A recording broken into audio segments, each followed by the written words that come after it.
Hello and welcome to the Crooked Letter Sports Podcast, the show about Mississippi sports and the folks who play them. I'm Tyler Cleveland, joined as always by my co-host and dad, Rick Cleveland of Mississippi Today fame. Dad, I'd ask you how your weekend was, but I was with you all weekend. We had a blast down in New Orleans for some Mardi Gras festivities. Did you manage to mix in any sports watching while you were down there reveling? I caught a few innings of baseball Friday on the way down there. I went to Hattiesburg route and saw Southern Miss and Louisiana Tech, two really good college baseball teams. They were. I saw they took 2 or 3 from the boys from Ruston. I believe that was the only Mississippi of the big 3 to lose a game over the weekend. I know Ole Miss got the sweep over Eastern Kentucky. Mississippi State got the sweep over Missouri State. That was really good for State because, again, Missouri State's traditionally really they're usually a tournament team. Yeah. So, good to see them get the win, bounce back from the loss down in Hattiesburg during the midweek last week. Ole Miss gets their date with Southern Miss. What is it? We're recording this on Monday morning. It's Tuesday night in Oxford. Southern Miss and Ole Miss going to hook up. And then some good games this weekend. Ole Miss hosting Wright State. Mississippi State is headed off back to Texas to face Rice, Arizona, and Oklahoma State, I believe. I think that's right. But not your daddy's Rice program anymore, but the other 2 really good opponents. It never was your daddy's Rice program. Yeah, well, the Wayne Graham days are over. Yeah, I was going to ask you about this because I saw that was on the schedule and got to thinking about it. Can you remember another program that was as dependent on one person or one coaching staff or was strong under them but just fell off the face of the earth after? Well, to be honest, it was falling when Wayne Graham was still there. I mean, it was going down. And then when he, resigned or was pushed out, however you want to say it, it just went in the tank. Yeah. So no, you can't remember another program like that. No, I can't. No, I don't remember another program that was so good for so long and then just went kaput. Yeah, I know Alabama football kind of wandered in the wilderness there for a little while. Remember they had the series of coaches and they were winning like 6 or 7 games a season, but that wasn't that wasn't this. They were still, winning 8 or 9 games and going to a second-tier bowl, whereas Rice is just, they really went south. We got some other college news today is that both Ole Miss and Southern Miss joined State in the D1 baseball rankings. D1 baseball poll, which is about as good a poll as there is in college baseball. I still think all 3 of them are underrated in said poll. Well, State is 18th now. Southern Miss is 22nd, and Ole Miss is 24th. It's so early, the polls really don't matter a whole lot, but it's nice. It's harder to get in them. Right. And then it's hard to drop out once you get in, Well, I mean, just from 3,000 feet looking at it, it looks like Southern Miss is pretty salty with the pitching. I mean, they look pretty good. I don't know how insulated they are in the bullpen, but it seems like they've got some really good starting arms. Yeah. And a pretty damn good closer as well. Yeah, I think they're a really solid baseball. I think all 3 of them are solid. I know. But the other news from the poll, Tyler, is that it seems like we say this every week about college basketball and football, but in this week's poll, 6 of the top 8 teams, including number 1 Texas A&M or SEC teams. Yeah, it seems to be a recurring theme across. It crosses, and oddly enough, the only place where the SEC is not as dominant is football, right? Yeah. I mean, oddly enough, and I guess that the new system kind of evened the playing field a little bit, but in terms of baseball, you would kind of expect that. You usually get a couple of West Coast teams thrown in there. Well, in this case, the the highest-ranked non-SEC team is North Carolina at number 5. But you got Texas A&M 1, LSU 2, Tennessee 3, Arkansas 4. The usual suspects? Pretty much the usual suspects. Yeah. Yeah. Well, I would say that any of these 3 teams are capable of working their way up that high in the pecking order. I don't know if they will, but as I was saying before, it looks like Southern Miss is pretty strong with the pitching. Mississippi State, if they can get a little more consistent offensively, I feel like they're a really good ball club. And you know, I mean, time will tell more about a lot of these teams, but the early results have been really good for all 3. Yeah, I think that if there's a big story right now out of the first couple of weeks, it's Hunter Elliott's return at Ole Miss. Yeah, he looks pretty solid. I'd say he looks like the All-American he was as a freshman. Yeah. Well, that is exciting for the folks in Oxford. Dad, you mentioned college basketball. It seems like we hit those dog days, and we talked about it in this space last week, how tough these last 5 or 6 games was going to be for both Ole Miss and Mississippi State. Saturday did not go well. Ole Miss lost to Vandy 77-72. Mississippi State lost to Oklahoma by 15. Do you chalk that up to just, you know, the league is good, or, I mean, you know, it seems like we're getting into crunch time here, and these are the kind of games they really need to find a way to win, because you look at what's coming up: Mississippi State at Alabama on Tuesday, Ole Miss at Auburn on Wednesday. I mean, these are tough games as it is. And then, you know, this weekend LSU comes to Starkville and Oklahoma comes to Oxford. So, you know, what we talked about, you got to get them where you can get them, and those two seem like ones they needed to get. Yeah, I know I sound like a broken record, but it's just so hard to win on the road. I mean, Vanderbilt's a damn good team, and, you know, you go into that place, and it's such a different atmosphere. You're playing up on a stage, you're sitting down at the end of the court. It's just it's hard to win there, and not a whole lot of teams do. Yeah, the best teams in the league do, and that's kind of what I'm getting at. You know, I know there's a good bit of season left, you know, and it really starts in the postseason, but you'd like to see both of these teams hitting on all cylinders when they get there, and it seems like this last stretch is so rough for both of them that it's going to be hard to carry any momentum over into the tournament. Yeah, well, I do think that both of them have earned their way into the NCAA tournament. Oh, yeah, I don't think there's any doubt there. I know I was looking at the RPI, and they're both top 25 at this point, right? Yeah. Okay. Yeah. So both top 20, yeah. Yeah, let's talk about some other playoff basketball. The tournament at the Big House, or the tournament has reached the Big House stage in high school basketball. 42 games between now and Saturday.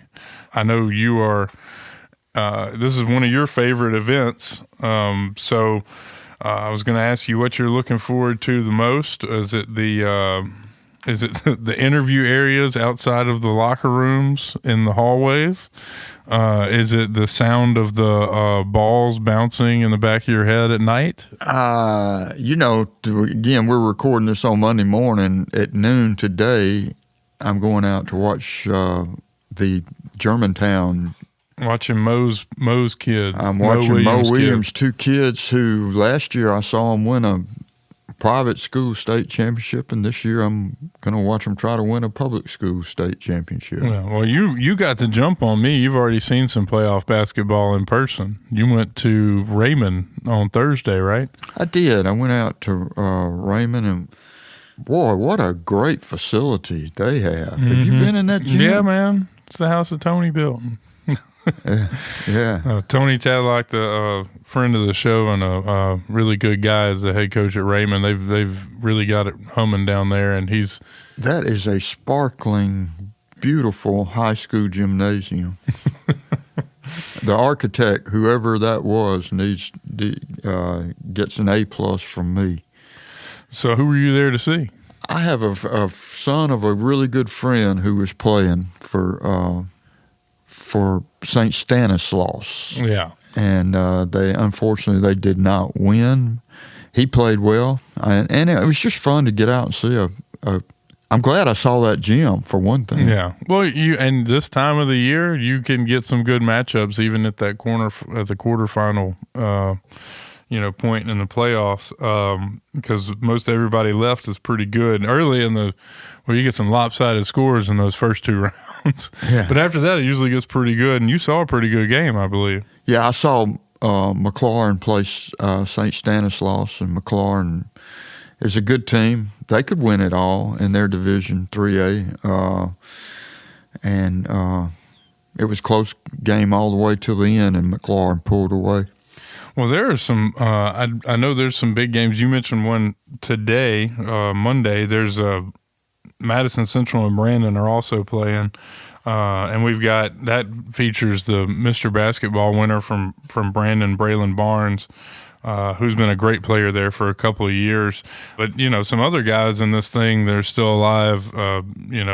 Jamarian Fleming from Canton, you remember that game against Yazoo City last year that he just kind of took over in the championship that was so well attended. They're back in it and still playing. So there's lots of Kedrick Simmons from Boonville was also another repeat winner for the Mr. Basketball Award. They're all, the Boonville folks are here. Boys, girls, doesn't really seem to matter. Half of Northeast Mississippi's here. Yeah.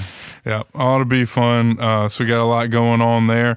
Dad, not a whole lot of other moves out there. It seems awful quiet for spring training to have begun in baseball. I haven't seen much Braves news. Did see our buddy Connor Griffin got a big hit in his spring training debut. With the big club, major league level, busted 100-mile-an-hour single, opposite field single, went from first to third on another hit and then scored.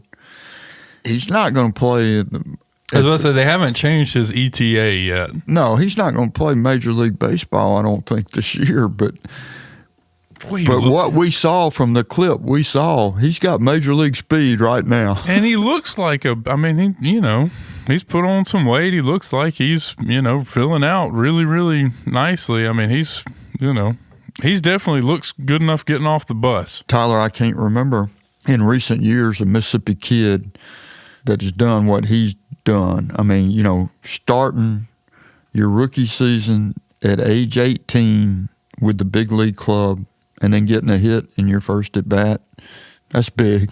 Well, I mean, it's just the kind of stuff you dream about. Now comes the rest of the rest of it. It's I guess I try not to get too high and too low because it is a long process, but it is definitely something to celebrate. I think he has the mental makeup to understand that it's a long haul, and he gets it honestly from his mom and daddy. Mm-hmm. And it's just going to be a lot of fun to watch his progression. Yeah, for sure. What else are you looking forward to this week as we move forward? Well, I wish I could be a bunch of places at once. That's what I was going to say. It's tough, man. There's a lot going on this week, and there's a lot of good games out there, and it's just it's that time of year. Yeah, I'd like to be in Oxford Tuesday to see two good Mississippi baseball teams play. I'm going to be at the Big House a lot this week, mm-hmm. and look forward to seeing some basketball. One thing I wonder about, we had a run of incredible basketball talent come through Mississippi over the last 20 years. It's kind of slowed down, hadn't it? Well, yeah, we haven't had any kind of on the girls' side. We have Madison Booker, who came through Germantown and is now doing work for Vic Schaefer at Texas, one of the very best players in the country, as you know. Oh yeah, she's a candidate for Player of the Year. Right. But not since really Malik Newman have we had a guy who has been that sought after straight out of high school. So. Yeah, you're right. It hasn't been we haven't had just a surefire big-time prospect, but we've had some pretty good players come through, and a lot of them are, Josh Hubbard is still doing his thing in Starkville, and, Kamani Hamilton's out there, but it's we haven't had just like that surefire big-time player. You're right. So I don't know. I don't know why that is either. I'm sure we'll have one in the next couple of years, but it hadn't been that way. I think Mo's kids are really good. Mo Williams' kids at Germantown, both of them very good players. Oh, yeah. Both of them will be college basketball starters and key players. As they're not game, at this point, I don't see either one of them as a game-changing talent like, say, Chris Jackson, Mahmoud. No, we have not had anybody like that. No. Yeah. Yeah. No, we have not. Although I will say this, I think that this week, some of the guys I mentioned earlier, I think Kedrick Simmons is a big-time college basketball player from Boonville, and I think that Jamarian Fleming could be a big-time college basketball player. Phil Nelson's got great size, the kid from Ridgeland inside. He could be a player. And I mentioned Braylon Barnes, the 7A Mr. Basketball winner. His dad is a coach there, Brandon. They're very good. Those are all really, really good players that are going to play big time minutes in college basketball. But you're right. We haven't had just like a superstar come through.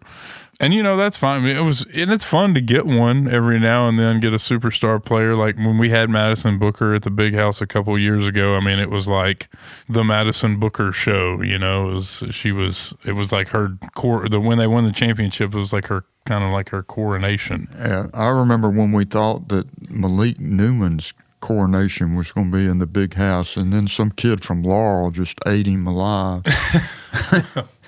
Well, they ended up beating Ridgeland in that championship that year, but it was not a pretty game. I had a hard time getting him. I remember them doing it. Well, it was a great coaching job. They basically made him get his teammates involved, and it took them a minute. Once they got into the second half, he got it going. But it was Malik's an interesting story, man. And you go back through that one. He got. I have never seen a high school player from Mississippi anyway get that kind of attention and have that many people pulling him in that many different directions. I didn't understand it then, and I don't understand it now. The story ended up, in retrospect, he ended up at Kansas playing a huge role for them in a Final Four run. It wasn't like it was – he did have that spark, and that it just took it was a very winding road to get there, the saga and Starkville and all that. So Mississippi does so many things so well and so many things not so well. And I'm not talking about on the sports side. Sports side, we do most everything pretty well, but our basketball has got a ways to go before we catch up with some of these other states, as you well know. But I will say that it is growing, and I think this, if you want to see there is some talent on showcase this week at the Coliseum. And it's hard, man. It's tough. I tell people all the time, it's tough for teams to come in there and play that haven't played in any kind of atmosphere like that, especially the smaller schools. But like the area behind the basket is not something that any of these kids are used to. You know what I mean? It's a totally different look when you're shooting from the field. Not the usual depth perception, that's for sure. It doesn't seem to bother those kids from hill country that much. No. Some teams come out a little, so usually by that second game they got the hang of it. But, I just don't see how they don't get the crud from being in the Coliseum for more than, 12 hours at a time. Because every time I end up with some kind of upper respiratory infection from that place. Oh man, that's a podcast for another day though. Yeah. Well, that's about all the time we got, Dad. So I'm gonna make you pick. Tell me who's gonna win Tuesday night in Oxford between Southern Miss and Ole Miss. I don't even know who's pitching yet, so I would say it's a toss-up. Rick rides the fence again. How will Ole Miss or Mississippi State upset Alabama or Auburn on the road in the midweek? I give State a better shot than I give Ole Miss. I really do think Auburn's the best team in the country. Okay. And give me a final stat for them. So they're playing Mississippi State at Alabama, and then LSU at Mississippi State, and then, as I said, Ole Miss at Auburn, and then Oklahoma coming to Oxford. How will they fare? What will they go in those games? Ole Miss badly needs to split. They need to beat Oklahoma at home, and that's not going to be easy. And then State will beat LSU in Starkville. Okay. Yeah. So 1-1. 1-1 for both of them. I'm going to go 1-1, but the one in Oxford is shaky. Okay. All right. You've got Rick's predictions. That's about all the time we got this week. Thanks for tuning in, and we'll catch you in this space next week. Everybody be safe out there.